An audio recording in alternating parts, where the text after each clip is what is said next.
defeat an enemy, you must know them. Salut à tous, on se retrouve aujourd'hui pour une nouvelle analyse de livre qui portera sur les romans Lost Stars, l'intégrale 3 du Trône de Fer et Bloodline.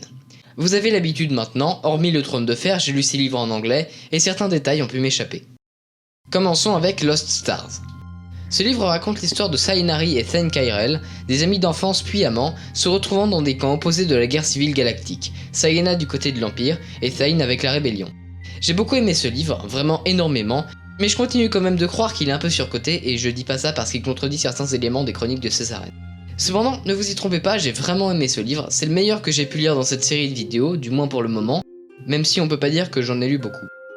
Les personnages présents dans ce livre sont en grande partie très intéressants, que ce soit les personnages introduits dans ce roman, tels que Saenari, Thane Kyrell ou Nash Windrider, ou les personnages déjà connus comme Tarkin, Piet, Akbar, Ozzel, Rikan, Luke, Leia, Vador ou Palpatine. En conclusion, je conseille fortement ce livre, foncez, il est vraiment excellent. Passons ensuite à l'intégrale 3 du Trône de Fer. Il est pour moi bien meilleur que les tomes précédents, et il est extrêmement dense. En termes d'équivalence avec la série Game of Thrones, ce livre correspond aux saisons 3 et 4. Les personnages sont comme toujours exceptionnels, et l'histoire est racontée du point de vue de 10 personnages, soit 8 du tome précédent, et 2 nouveaux personnages narrateurs arrivés dans ce livre, bien qu'ils étaient déjà présents dans les tomes précédents. Ces personnages sont Jaime Lannister et Samuel Tarly.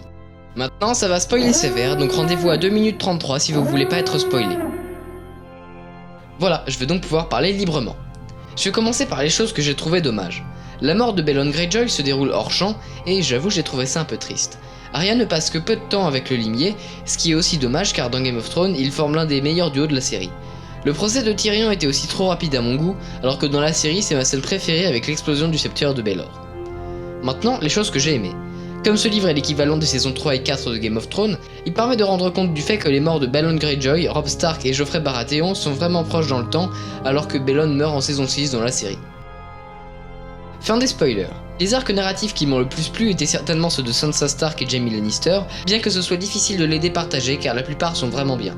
En conclusion, ce livre est relativement supérieur aux saisons 3 et 4 de Game of Thrones, ainsi je vous le conseille si vous avez connaissance des événements s'étant déroulés avant. Enfin, parlons de Bloodline. Ce livre raconte comment a évolué la politique de la Nouvelle République après la bataille de Jakku et les débuts du Premier Ordre, mais aussi comment Leia a quitté la République et fondé la Résistance, et comment sa parenté avec Vador a été rendue publique.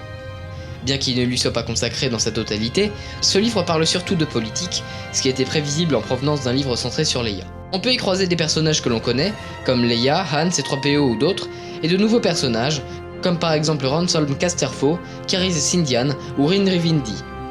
En conclusion, ce livre n'est pas mauvais, mais si vous le lisez, soyez prêt à avoir beaucoup de détails sur la politique néo-républicaine.